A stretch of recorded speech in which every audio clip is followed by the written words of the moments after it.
911, what's your emergency?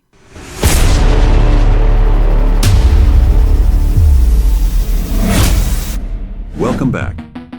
Get ready to be spooked as we explore the eerie world of missing persons cases that have left investigators baffled and communities on edge.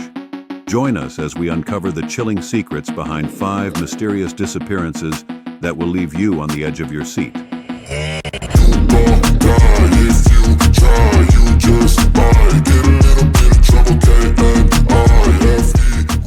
Jamie Kloss, a 13-year-old girl from rural Wisconsin, experienced a horrifying ordeal when she was kidnapped from her family's home in the middle of the night. The intruder, dressed in a black coat and ski mask, broke into the house and tragically killed Jamie's parents. Her father was shot when he went to investigate the commotion, while her mother was fatally shot after the intruder broke into the locked bathroom where Jamie and her mother were hiding. The kidnapper then tied Jamie up and placed her in the trunk of his car. He drove for a short distance before pulling onto a side road and turning off the car to avoid detection by the police, who were responding to a 911 call made by Jamie's mother. A massive search was launched to find Jamie, and a reward was offered for any information leading to her safe return. After enduring 88 days of captivity, Jamie was held captive by Jake Thomas Patterson, who forced her to sleep in his bed and hide under his mattress when he had visitors. However, one day when Patterson left the house to run errands, Jamie managed to escape and sought help from a neighbor who was walking her dog. The neighbor recognized Jamie from the news and immediately assisted her. When confronted by the police, Patterson confessed, saying, "I did it." He revealed that he had seen Jamie getting off the bus one day and made the decision to abduct her. Jamie now resides with her aunt and has been awarded $25,000 as a reward for her bravery and for rescuing herself. Molly Tibbetts, a 20-year-old psychology major at the University of Iowa, was spending her summer in Brooklyn, Iowa, when she went for a jog on July 18, 2018, and never returned. The next day, her family reported her missing. Before she left for her run, she had sent a message to her boyfriend on Snapchat, who was the last person to hear from her. However, he was confirmed to be 2 hours away at work when she disappeared. The case gained significant attention from the public, and when the police discovered CCTV footage showing a Chevy Malibu repeatedly passing by Molly during her run, they questioned the owner of the car, Christian Bahena Rivera.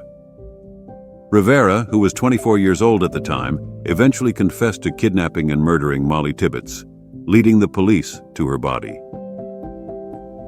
Despite pleading not guilty to first-degree murder, Rivera was found guilty after the trial.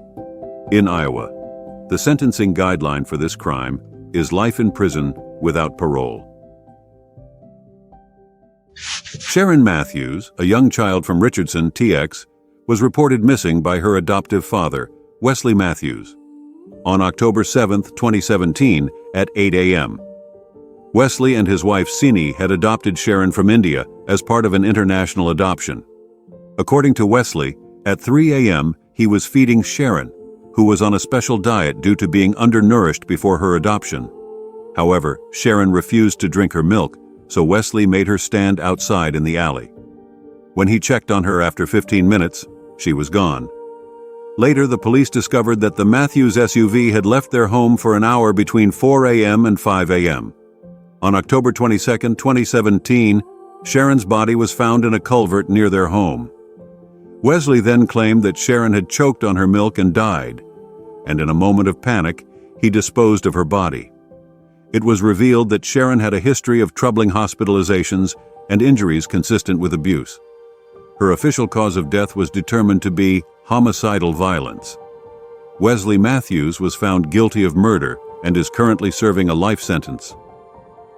Yingying Zhang, a 26-year-old graduate student from China, was visiting the University of Illinois at Urbana-Champaign. On June 9, 2017, she planned to take a bus from campus to an apartment she was interested in leasing. However, she ended up missing the bus she intended to transfer to after getting on one bus.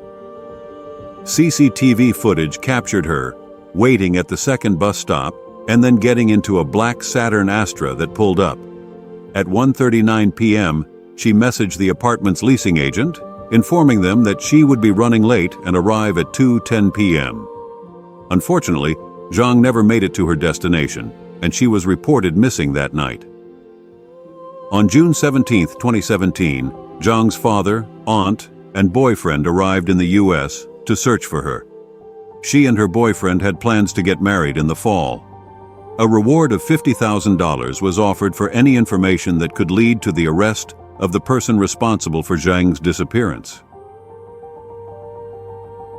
Brent Allen Christensen, a former graduate student at the university, later confessed to luring Zhang into his car while she was waiting at the bus stop. He had promised to give her a ride, but instead took her to his home, where he committed heinous acts of rape, choking, and eventually beating her with a baseball bat. Christensen went on to dismember her body and dispose of it in various dumpsters. Unfortunately, her body could not be recovered. At the time, Christensen was living with his wife, who was away on a trip. He also had another girlfriend, who was not involved in the murder. The girlfriend agreed to wear a wire, believing her boyfriend was innocent. The recorded audio from their conversation ultimately led to Christensen's arrest. On the tape, he confessed to being a serial killer and claimed that Zhang was his 13th victim, although the police have doubts about the truthfulness of these statements.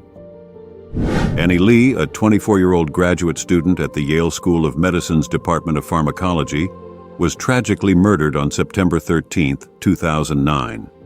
CCTV footage showed her entering the research building where she worked, but no footage showed her leaving. Her purse, containing her phone and money, was found in her office in another campus building. As her planned wedding day approached, a search began, and her body was eventually found in the research building. She had been strangled and stuffed into the wall. The murderer was quickly identified as her co-worker, Raymond J. Clark III, a technician in the lab, who is now serving 44 years for her murder. It is worth noting that prior to her death, Annie Le had tried to bring attention to crime and safety on campus.